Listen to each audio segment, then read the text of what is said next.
This series has been kindly supported by the Civil Mediation Council, and it focuses on the workplace conflict, and we've already had, as I say, two events previously. And as our workplaces are entirely different post-pandemic, and there's lots more pressure on employers and employees, we, along with a group of highly experienced mediators and our guest panelists, aim to help you effectively, positively and constructively manage workplace conflict. So today's event is possibly the most radical of discussions, as our panelists and I explore concerns and the negatives in the formal grievance process, and whether a move to a mediation first approach could offer employers, employment lawyers and HR managers the empathetic human approach to resolving disputes in the workplace, and hopefully to support a positive and proactive working environment and culture. So today's speakers are Camilla Palmer QC, a fee-paid employment judge and a solicitor practicing in employment law. Sarah Ellen Stacey, Head of Organisational Development at RCT Homes. Nigel Tillett, Head of Employment Law at Davies and Partners Solicitors, and Allison Love, Managing Director, Resolution at Work. And Allison has joined us for the past 3 events, and I really welcome her input into planning these as well. So I'd like to ask our speakers to introduce themselves in 60 seconds as to why they're here, what they hope to explore in today's event. And if I could go to Camilla first, that would be great. Thank you. Thank you. Well, I spent 20 years as an employment lawyer litigating, partly in my own firm and for others. And then when I was at Leave A, I gave up litigation because I saw the damage it did to mainly employees, but also for employers, and set up your employment settlement service, which gives advice to employers and employees about how to resolve disputes without litigation. So a sort of dispute resolution charity. I've recently joined the CMC and run also a free mediation service for those working in London. Super, thank you. Sarah, I'd like to introduce you. Well, you can introduce yourself, sorry. Good morning, everybody. I'm Sarah Ellen Stacey. I've occupied senior and executive roles prominently in the housing sector and banking and finance sector over the last 20 odd years. Most recently actually at Hodge Bank, where I was the Chief People Officer. Clearly, I see this from an employer and indeed colleagues' perspective as well. Thank you. It's a pleasure to have you here too. Nigel. Hi, everyone. My background, I guess, starts in a similar way to Camilla's, in that I'm a director at Davies and Partners Solicitors. I've been here now for probably over 30 years. So I've been practicing employment law for that length of time. And for most of that time, I've also been a mediator, and I've mediated both commercial matters, employment disputes, so employment mediations where the relationship has broken down and matters going to tribunal or through the courts, and also workplace. So I've got a mix of all of those things.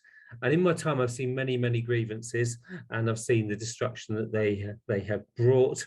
I strongly believe mediation is a better way forward, and that's something I really like looking forward to discussing with you all today. Thank you. And someone who will absolutely agree with you is Allison Love. Allison. Thank you. Good morning, everybody. Yes, similar to Camilla and Nigel, I've seen the error of my ways and seen the light in terms of becoming a passionate convert to the benefits and value of workplace mediation in the main.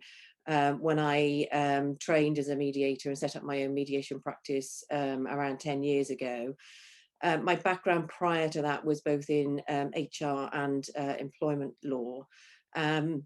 There's a number of particular cases that really stay with me where, you know, there was real sort of damage to the individuals concerned in terms of their sort of well-being, the huge cost, and no real winners. My view is that mediation is still used far too infrequently, and my involvement in the CMC is about spreading the word. And a feeling that if employers, HR professionals, etc., lawyers understand what mediation is more fully, they'll be better able to explain that to people and helpfully persuade people that it's a sensible option. Thank you. Thank you all very much. So before I start with some of the questions for our panel, I'd just like to ask the audience if you could use the chat function to pop 1 or 2 words that sum up how you feel about the grievance process as a tool for workplace conflict. I'll gather those anonymously, and it'd just be a really good kind of litmus test to see, gauge some of your feelings. So any kind of words, if you just want to pop those in there as we go along, that would be really useful. Thank you very much. So I've got a couple of obviously I've got a series of questions for our panelists, and the first one, and I'd like to direct this to Nigel first, just to sum up, what are your main concerns with the grievance process, and now perhaps more than ever? Well, I think it starts with the fact in my 30 years I've known and seen many grievances from many different angles. I struggle to think of hardly any that have actually been good, and the outcome has actually been successful and everybody's come away happy. It's always about them via us. It's always about defense via attack. It's always about, you can't say that about me. It's about businesses saying, well, if you're making that accusation, I can't put anything in writing to say we've done anything wrong, because that might be used against us. So it all goes wrong. And then what happens next? The relationship is completely in tatters. Sometimes employers then say, well, we've done the grievance now, let's now have a mediation. Well, if you're the mediator, it's a lot harder doing a mediation once someone's been told they're wrong and it's all in writing and there's decisions made. So mediation first is a good idea, but it's a slippery slope, because the relationship's then gone. You then have a question, well, what do we do now? The employee is really unhappy. Often it leads to resignation, constructive dismissal claim, or dismissal because the employer says you're no longer performing, and we then end up in a tribunal. That costs nothing to anybody to issue, but then for the employer and the employee, it costs a lot of time, costs a lot of money, and the tribunal system can only provide results in certain ways. I've just had a preliminary hearing. For my sins, I was trying to get this part of this claim struck out, as Camilla will be familiar with that type of things. But the judge says, hold on a minute, Mr. Stewart, we can't do that yet, because I'm not sure that the person bringing the claim actually knows what he's actually saying and what the claim is. So we had 3 hours of trying to work through what the actual claim was. And my point is, if you use mediation early on, you actually get the person heard and the person is able to articulate things early on. And we don't waste an awful lot of time and resource going through this trudge, which all starts with the grievance, which shouldn't have happened in the first place. So that's my take on the journey that you cause if you insist on horrible grievance rather than trying to sort things out positively at the start. Thank you. And that's reflects a lot of the comments that are coming in at the moment. And just for anyone that's just joined us, if you want to pop your thoughts into the chat about how you feel about the grievance process, just 1 or 2 words in there, that would be fantastic as we go along. Thank you. Camilla, what are your main concerns with the process? Well, I agree with what Nigel says. And in 20 years, I think there was only one grievance that was upheld, and that was where there was an investigation by an independent third person. I think that employees expect the grievance to sort things out and are really disappointed when it doesn't do that, and matters become entrenched. I think we need to change the language. Grievance is all about accusations and allegations, so it's not surprising it leads to employers being defensive. If you were accused of discrimination, all of us would probably be very defensive and say, no, that's not the case. And I think that it's really what we need is a focus on solutions. Grievances do not focus on solutions. It's not about how do we resolve this. It's about the blame game, who's right and who's wrong. And by the time it gets to the tribunal, if it does, then both parties are well and truly entrenched. So they rarely resolve a dispute at all. And often I used to find, occasionally as a judge, is that I would hear that the employee said, well, my lawyer drafted the grievance. And then sometimes when I was with yes, I would discover that the employee had spent £30,000 already because the lawyer had been drafting the grievance and the grievance appeal. And the whole process was just so disruptive. Now, some people say, well, people should be able to have their day in court. I'm a judicial mediator as well.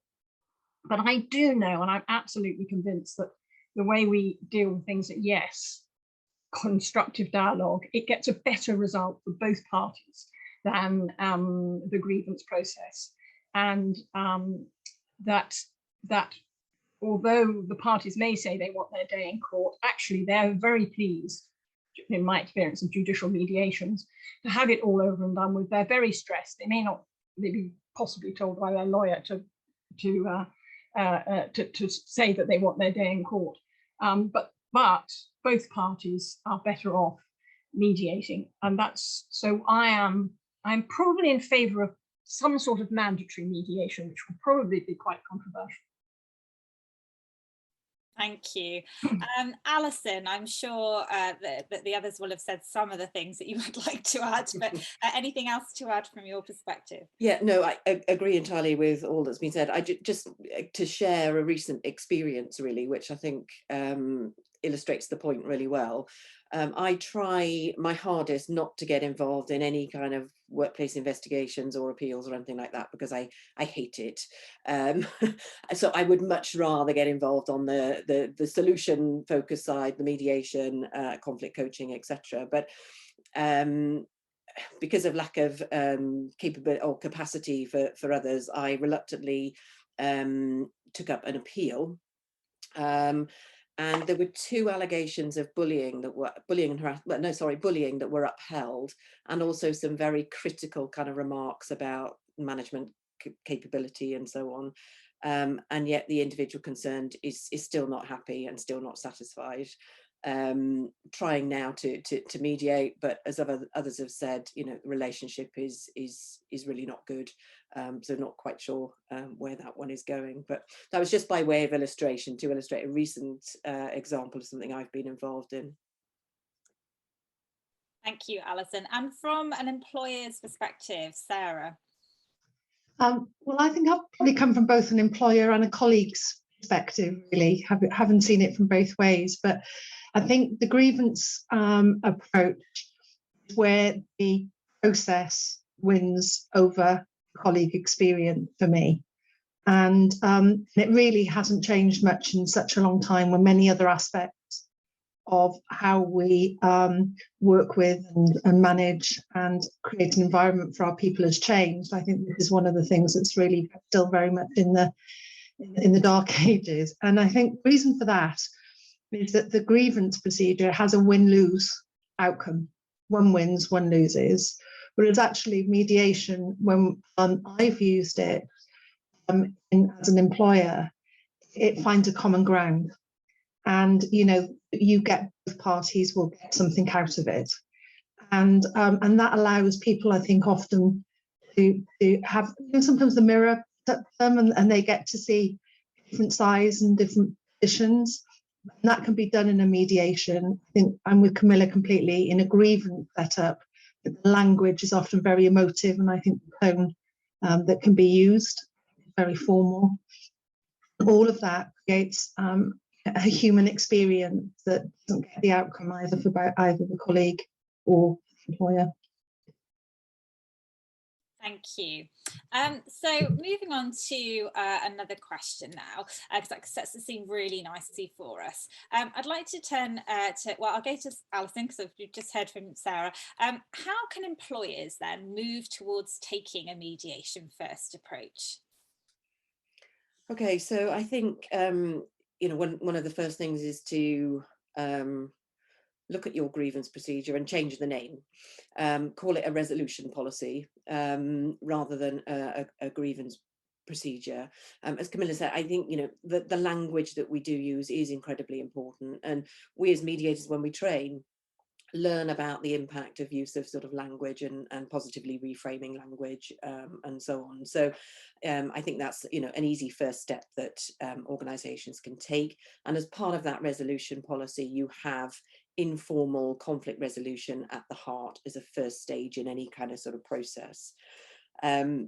but just redrafting a policy is not going to be enough. There's going to be a need to upskill, and I think that's upskilling HR so that they fully understand what the different sort of options are, upskilling managers so they can intervene and spot conflict situations at the earliest opportunity, and also leaders in terms of sort of promoting what we call sort of positive conflict and role modeling and so on. That open sort of challenge is really, really important in businesses.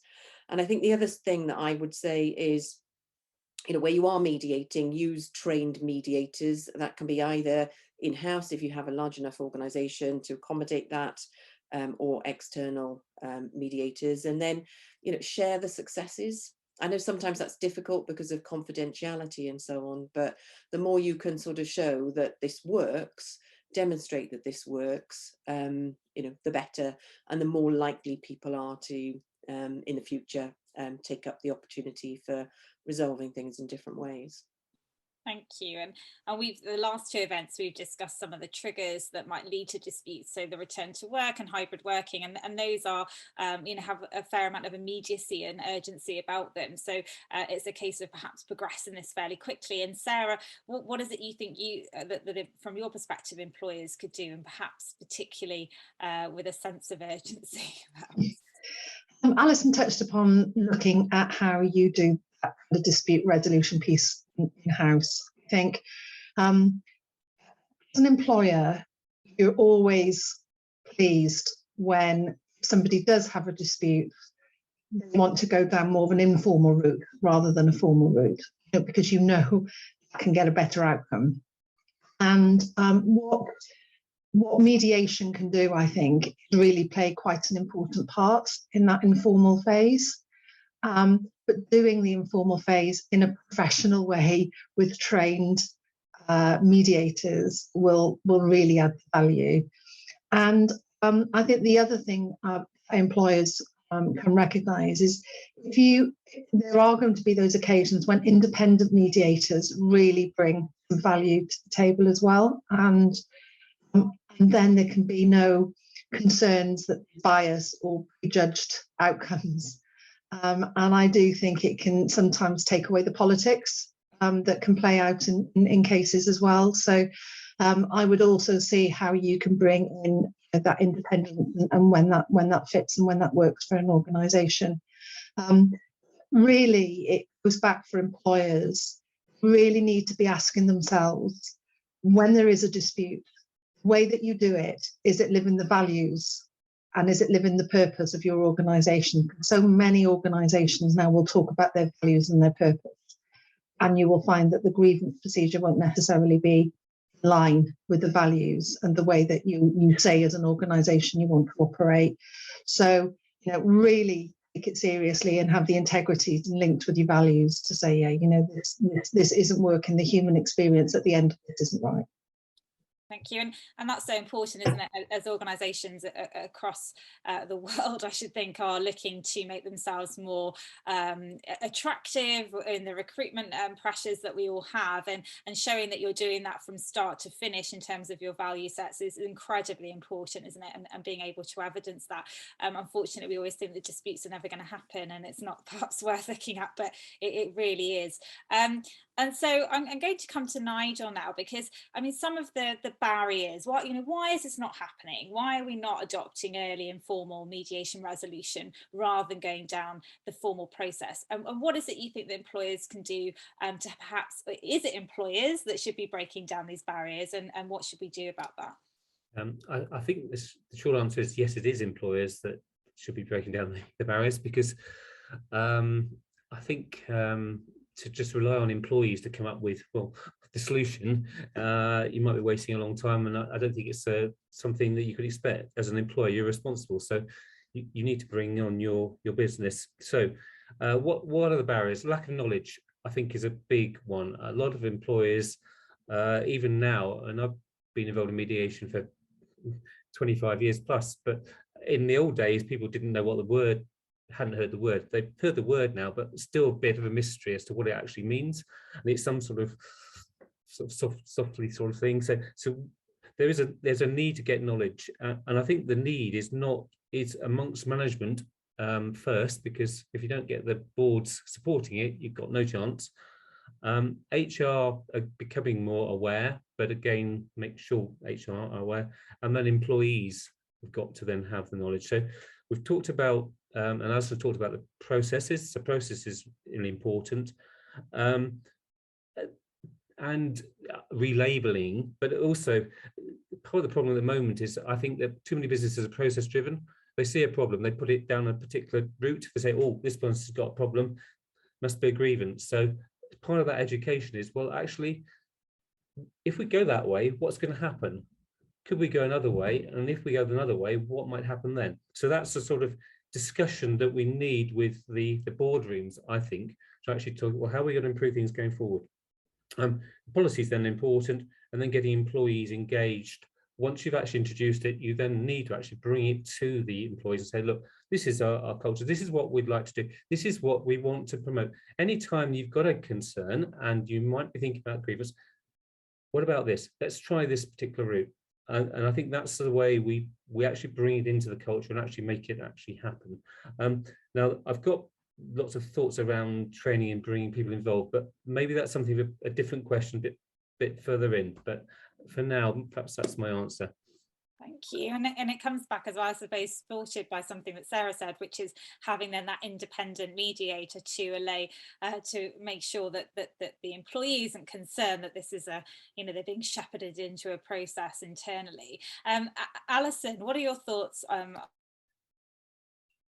Sorry, what are your thoughts? Sorry, just unmute myself. Yeah, no, I was just thinking about the, following on from what Nigel has said about people not knowing really necessarily what mediation is and what it isn't, and so on, and the need for, where you are using mediation, the need for proper trained mediators to be coming in, or be trained properly in-house. I can recall one mediation that I did a little while ago where somebody said that they had gone through mediation before, and it transpired that the two colleagues, so a very junior member of staff and their line manager, were hauled into a meeting with the next line manager up, who turned around and said something like, we've got 10 minutes to resolve this.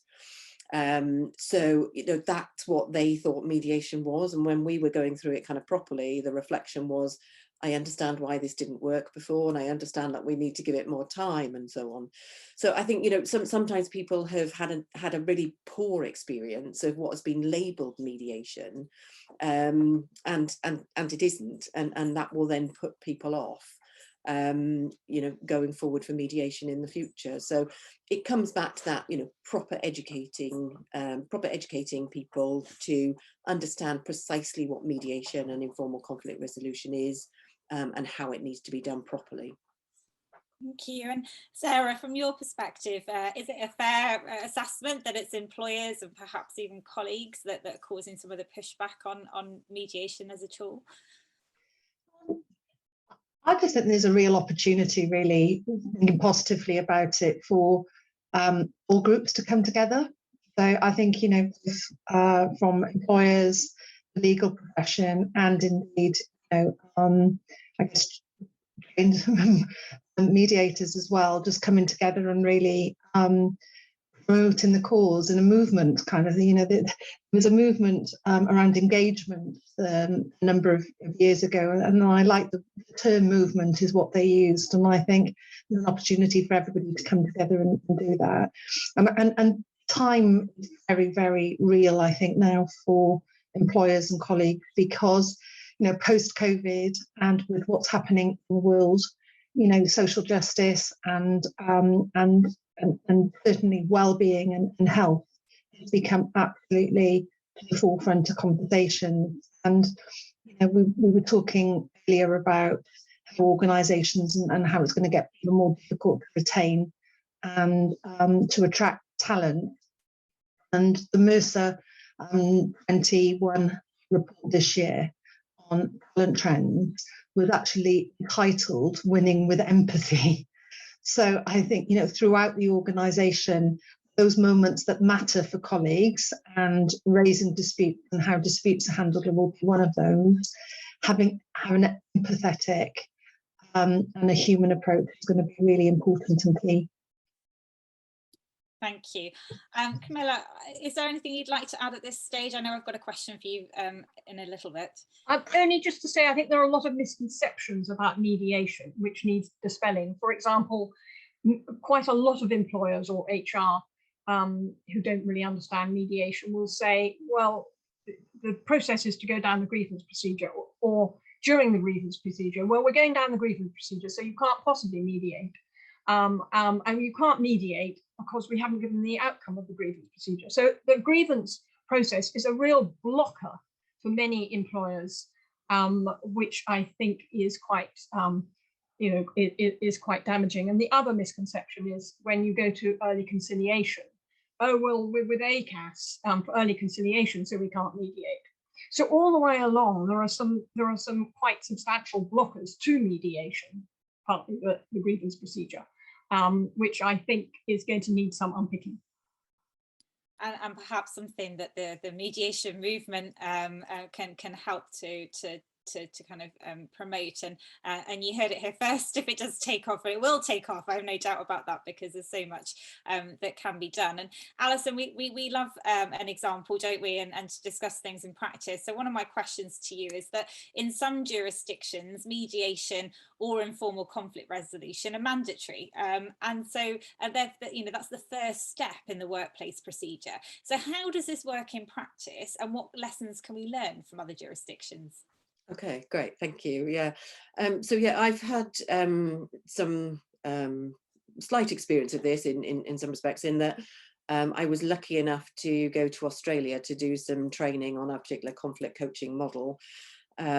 Just by coincidence, my sister happens to live in Melbourne, so that's part of the reason why I ended up in Australia. But what was really interesting was the very, very different approach in the Southern Hemisphere towards mediation and dispute resolution. So firstly, it is much more commonly and widely used, but a number of the organizations there were talking about conflict coaching being a mandatory first step in some of their formal processes, such as performance management and so on.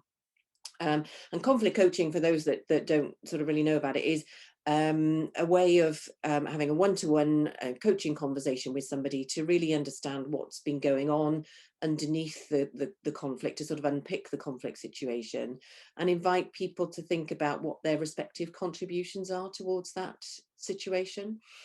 And also to really in-depth explore, what they want to achieve in terms of outcome and the pros and cons. So it's a really good way of exploring, really, do you really want to go down the sort of formal kind of grievance route, or is there a better way, a more empowering way to resolve it, and so on. And talking to the employers, sort of during the training about their experience on this, they would often say that people would come sort of kicking and screaming to the conflict coaching sessions and not be terribly happy about having to do it. But you would just sort of sit, as the coach, you would just sort of sit there quietly, just sort of ask a couple of open questions, and eventually people will start talking. And once they start talking, generally there will be some kind of sort of positive kind of outcome. So, that's one example that I'm sort of familiar with to some degree. And I know there's a lot of, in sort of Northern America, Canada, America and so on, there are jurisdictions where there is, again, mandatory mediation as part of sort of processes. And that, the evidence seems to be that it does work. People might not want to engage in it initially, but they're likely, as we've already said, they're likely to get a much better outcome. And the evidence suggests that it does work.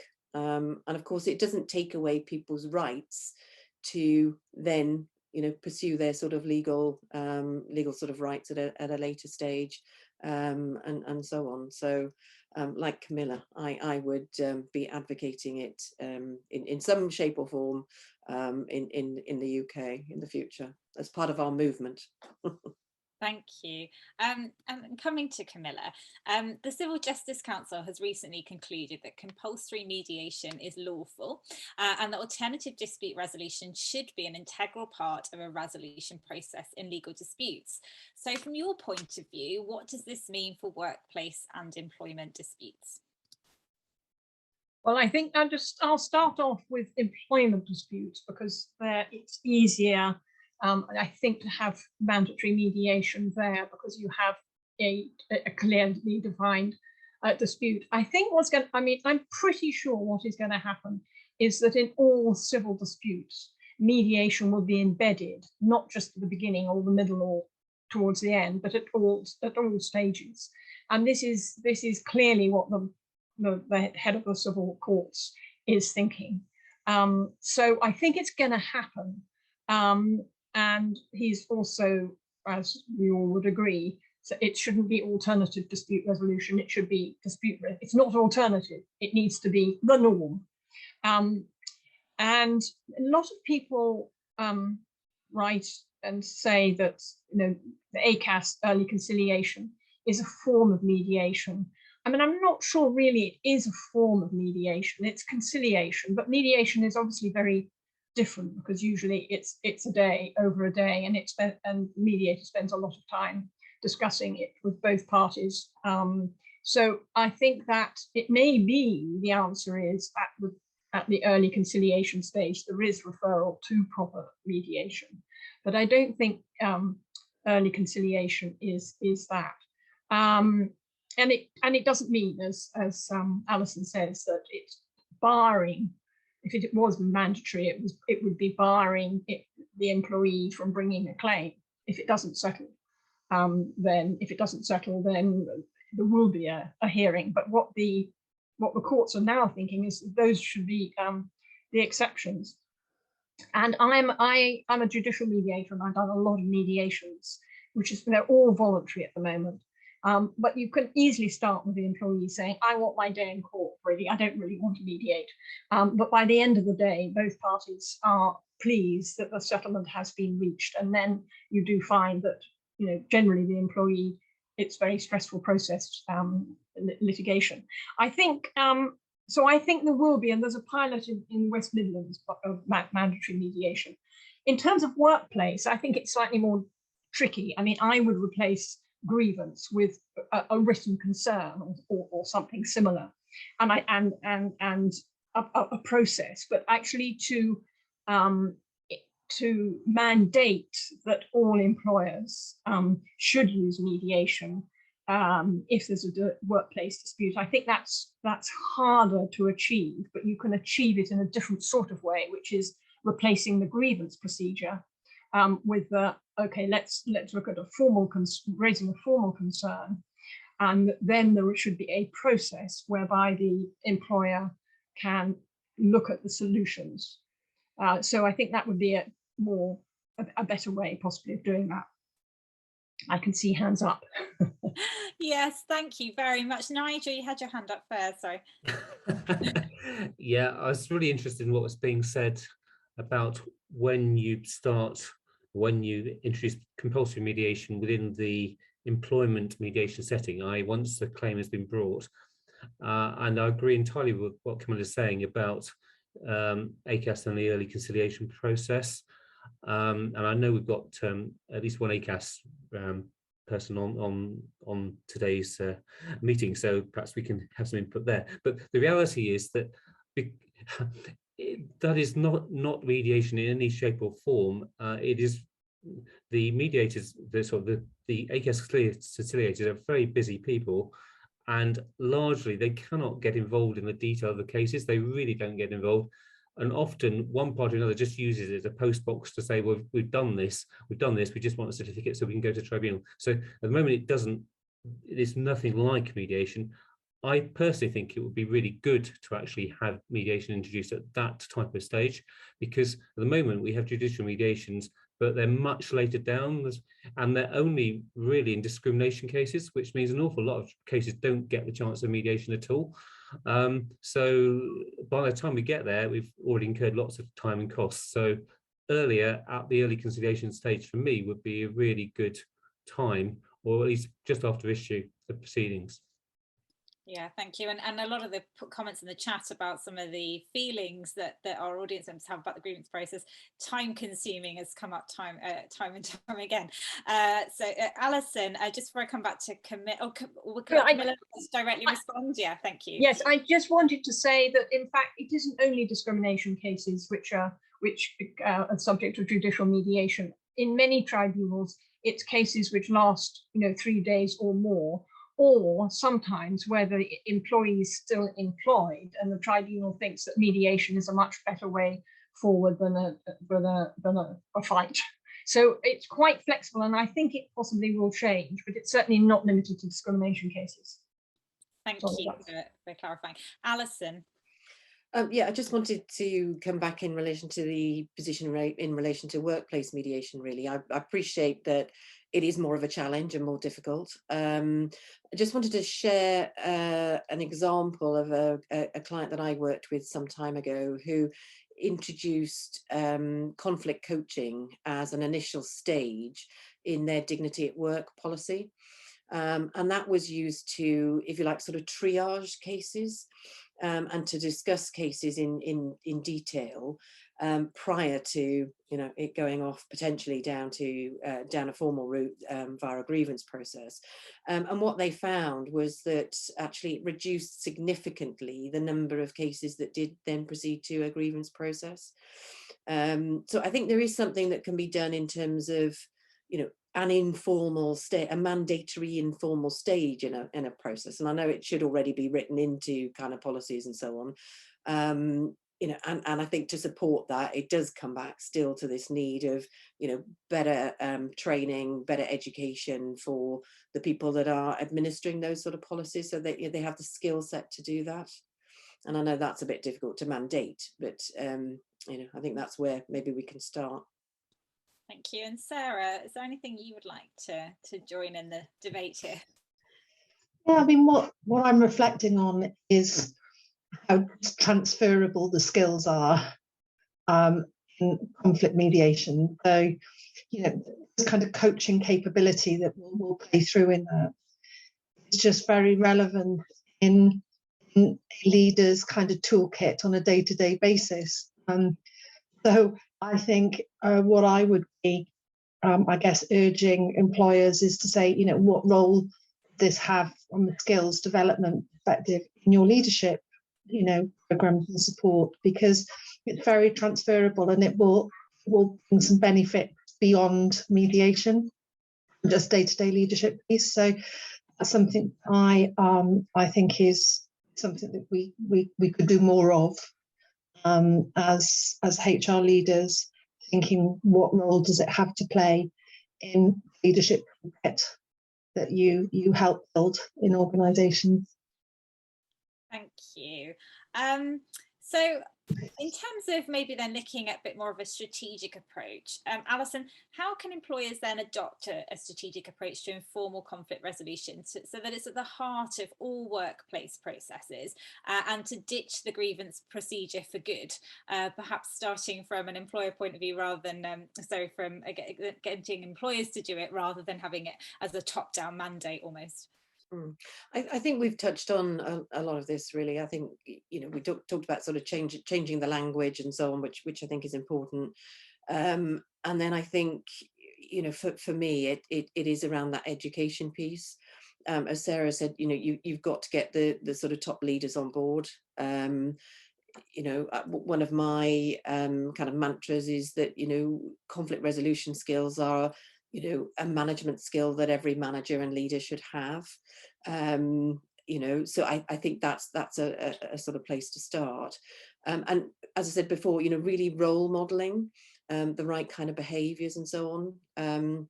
There's management sort of models that talk about positive conflict and that need for positive challenge and so on. And that if you haven't got that sort of positive conflict, positive challenge, that's going to be as destructive as having destructive conflict and so on. So it's that ability to promote positive conflict, role model positive conflict at the top level, and have that education piece sort of throughout the organization. And I mean, just, you know, anecdotally again, there was a case study of an organisation that put in place an in-house mediation scheme some years ago.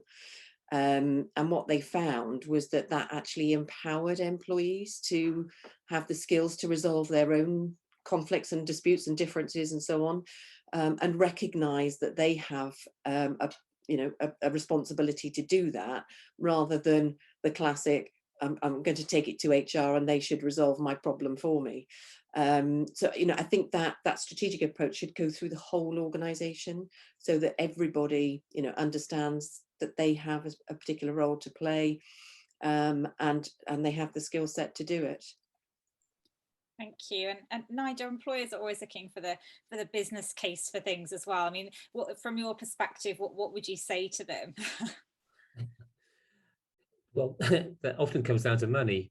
And if you look at, an employer might think, well, it's going to cost a bit of money if I've got to get training in place, it's going to cost a bit of money. Or if I'm going to get an external mediator to come in, that's going to cost the money. The answer is yes, it will. But have you been through a tribunal process recently? If you have, you're probably a convert already, because the time, the cost and money and stress and the risk of having an adverse decision, because if you're an employer, you probably won't go to tribunal unless you think you're going to win it, but a tribunal will listen to what you have to say, listen to what the other person has to say, and will make a decision. They'll do their best on the day, but it won't necessarily be right. And as an employer, that is the worst thing in the world, to go to a tribunal and to lose, even if you think you're in the right, especially if it's a discrimination type case, because the implications for your future business could be quite severe with an adverse finding. So frankly, it might cost a bit, but compared with what going the other way can cost, it costs very little. Very interesting what Allison said about training. Perhaps I can add a little bit about that, if I may. Yes, please. I think training is really something that's important, and it may depend on the size of your organisation as to whether the extent to which you can bring people in as in-house mediated or mediation trained.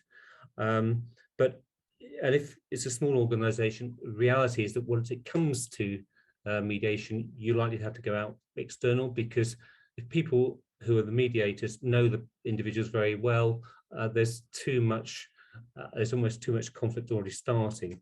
But for larger organizations, and even for smaller ones, to get a feel as to how mediation works, I think it's a good idea. What I would say to organizations is think very carefully about who you train. Get a wide net of people. Don't just think, oh, it's an HR-y thing, it's got to be HR. Now, there are some very good HR mediators. There's some people in HR, the mediation really isn't their thing. Think outside the box. I've been involved in situations where trade unions have been involved in the workforce, and you've had some trade union reps, and they've been excellent as mediators. People think, oh, trade union, they're going to be confrontational, but actually, if they're seen to be, the employees trust them and they've got the right empathetic approach, they can be really, really good.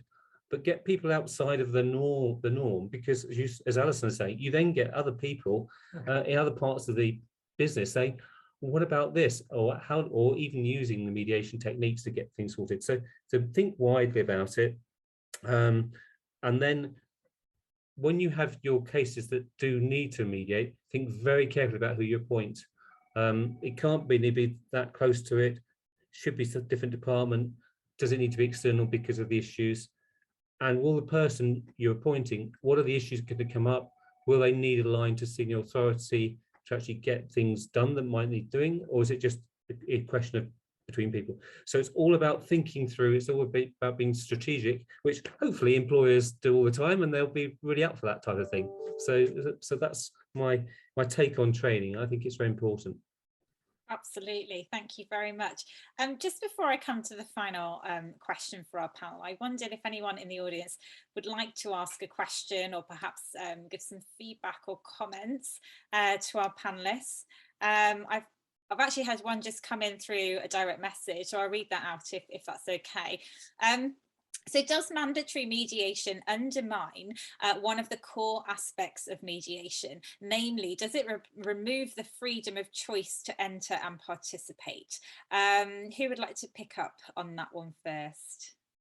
I see Allison smiling. I'll go for that. If I mean, I think yes. You know, this is one of the arguments against mandatory mediation, obviously, and you know, that voluntary nature of mediation is an important principle. And probably if you'd have asked me this question 10 years ago, 8 years ago, I probably would have agreed that, you know, it shouldn't be mandatory, and that does, and you know, that does impact on this sort of important principle of mediation and so on. I think my kind of viewpoint on it has kind of changed. And I suppose, you know, some of the arguments you could use is that, you know, whilst it may not be voluntary to enter into mediation, if it's mandatory, there's no obligation on individuals to come to any particular kind of agreement or outcome or settlement or resolution or whatever. But, you know, I think the importance of the opportunity for it to be so much better in terms of the experience for the individuals going through it, avoiding the time, cost, hassle, stress, etc. of going through the alternatives. I think for me it now outweighs any concerns in relation to that sort of voluntary kind of aspect of the principles of mediation and so on. So thank you.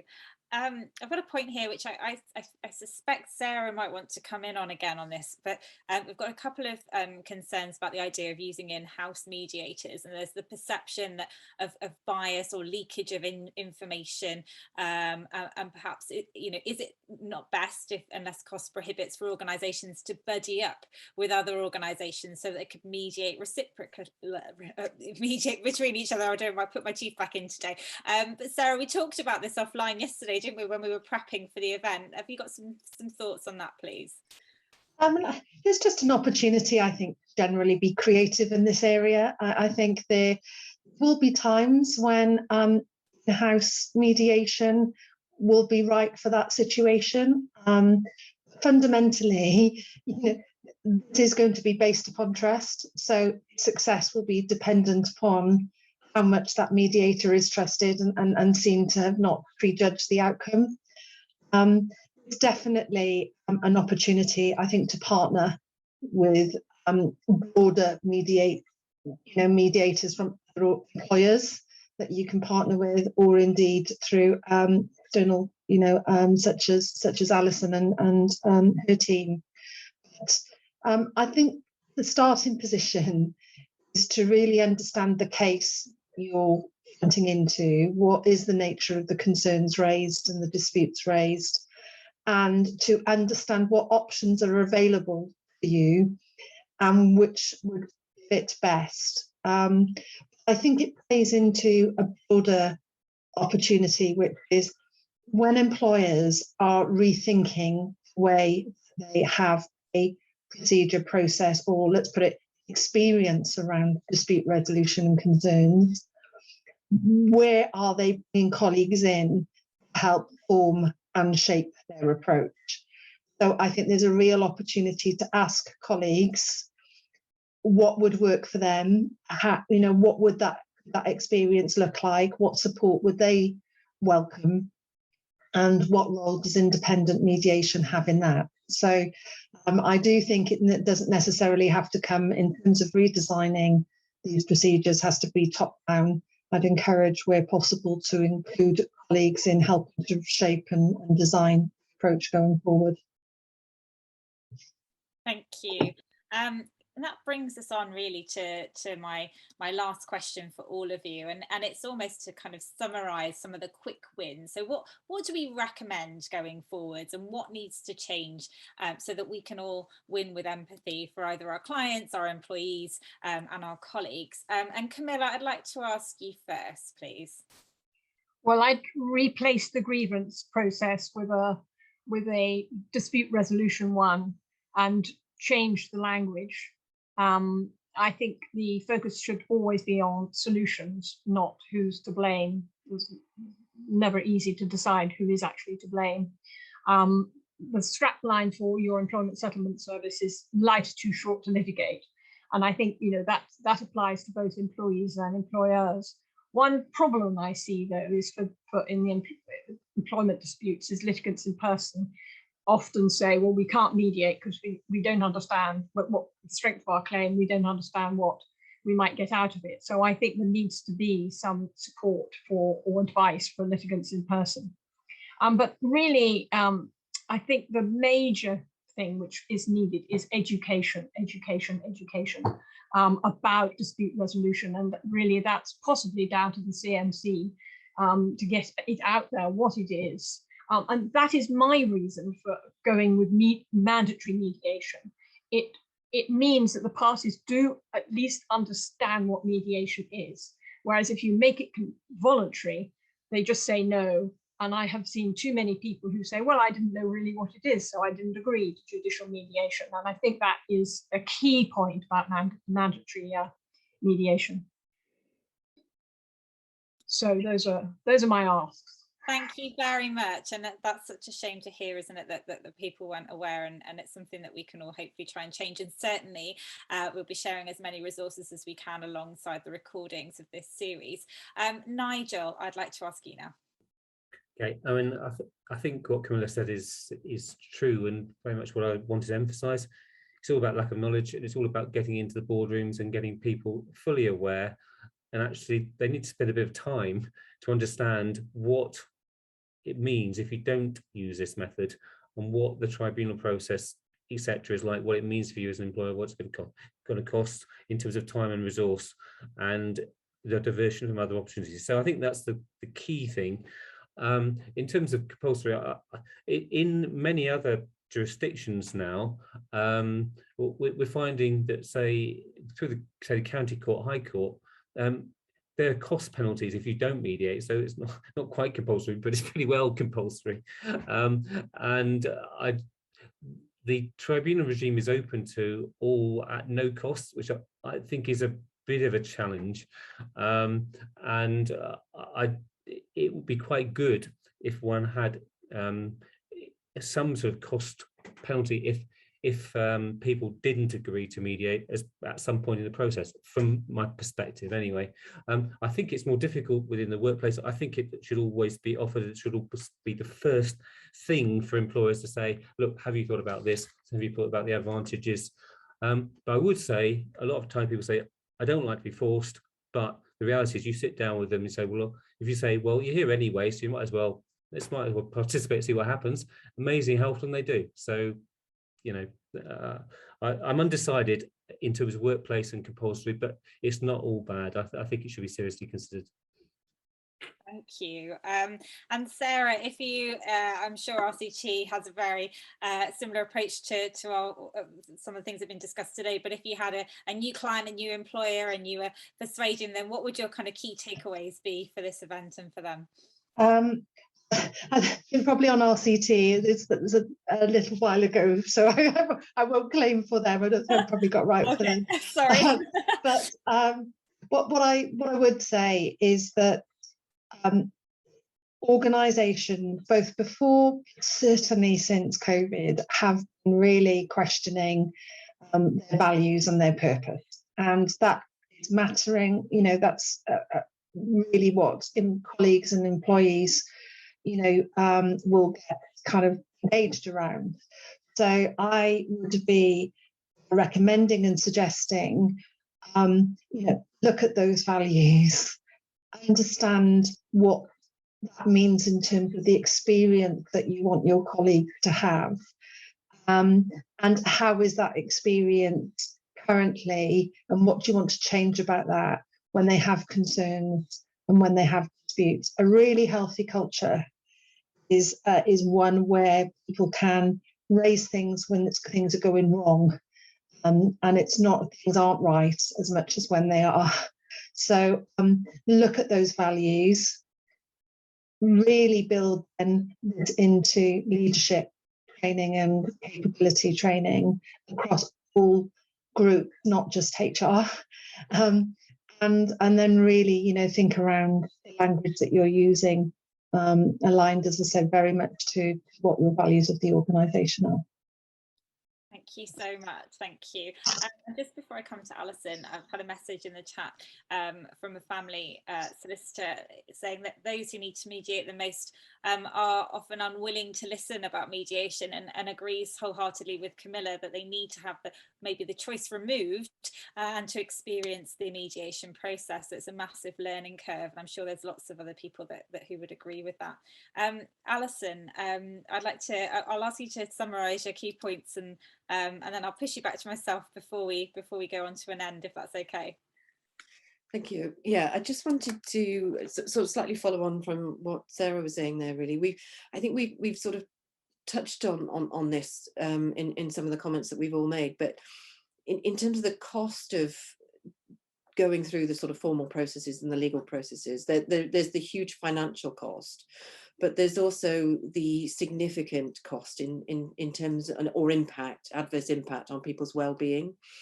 And I think, you know, for me, that's the thing that now is more important than ever. You know, people are in situations where, you know, their well-being has been impacted through the pandemic in various ways, and you know, we need to be working very hard to ensure that we don't exacerbate that by people being or people not being given the sort of proper choices and informed choices in terms of better ways of resolving things and so on. So I just wanted to kind of make that point first off.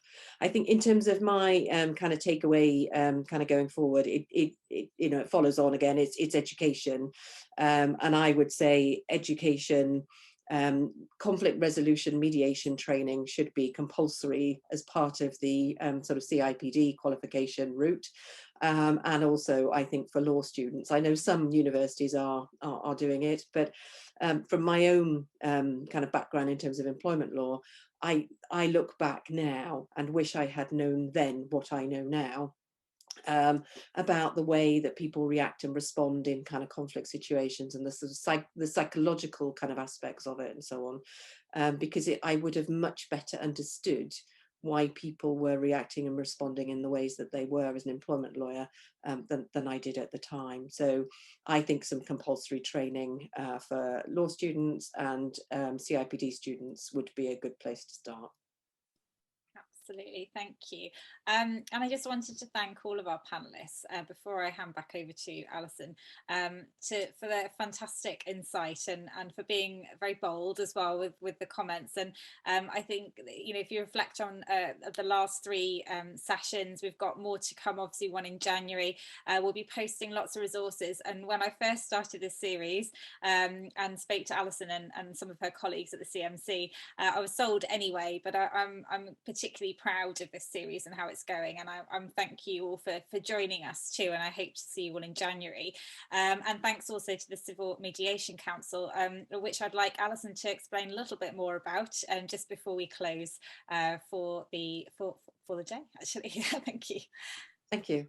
I just add my thanks to the speakers as well, to Sarah, Camilla and Nigel. Thank you so much for giving up your time, and it's been fantastic to hear all your different contributions. And a thank you to Emma again for her wonderful job at hosting this. As far as the CMC is concerned, I'm not sure we can quite call ourselves a movement yet, but maybe that's what we should be, you know, moving towards. But you know, one of the main aims and objectives of the CMC is to spread the word about the value and benefit of mediation in all its forms: workplace, employment, civil, family, etc. And that's, you know, the reason for my involvement in it, to kind of do my bit to kind of help spread the word and so on. We're also involved in trying to sort of raise the standards. So, you know, the CMC have a panel of sort of registered providers, registered mediators and so on, and are looking at, you know, maintaining standards, rising standards and so on. Personally, I am kind of heading up, I'm not quite sure what we call ourselves, but the Wales region of the workplace and employment subgroup. So if anybody wants to become involved in that, would like any more information, get on our mailing list and so on for future events, please just email me is the easiest thing. and I can give you some more information about that and add you to the mailing list. As Emma said, we've got one more webinar to go, which I think is the 20th of January, is that right? This one seems to have come around remarkably quickly. So our final one in January is around team conflict. So again, you know, anyone who's interested in that, either contact Emma or myself, and we can point you in the right direction. So yes, once again, thank you for everyone for attending, and thank you again to the speakers for taking the time to contribute to this really important debate. Absolutely. I've posted Alison's email address in the chat function, and we will share the recording with you. One is on the website already on legalnewswales.com/features, and the next 2 sessions will be posted just after New Year celebrations. I hope you have a restful and peaceful time over Christmas, and I look forward to seeing you all again in 2022. Thank you very much.